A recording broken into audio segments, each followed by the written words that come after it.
Recruitment intelligence. Demystifying recruitment process in the networking business.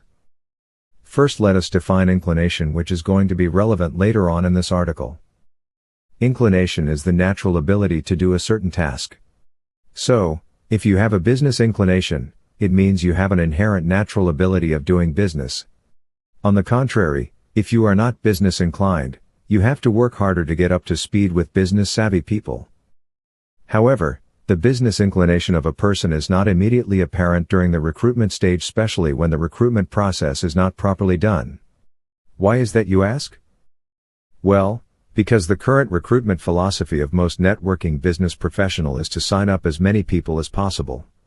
Understandably, the more people they signed up, the more membership fee and account fee they can collect to swell up their commission coffers at the expense of naive and unsuspecting recruits. Recruits are collected like herds with the promise of sure earnings and big returns of their investment money.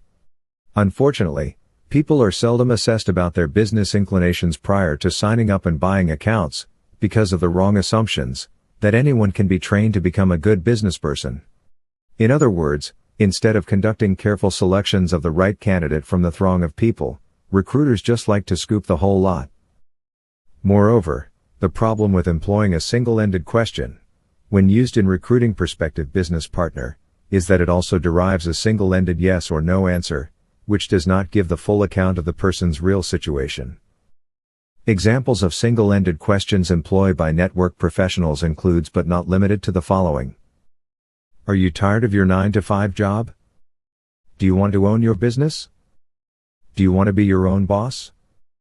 Do you have budget to pay for membership fee? Do you have budget to buy an account with our company? Do you have access to a computer, a cell phone and internet? If you answer yes to these questions, then, bingo! You are welcome to join our team.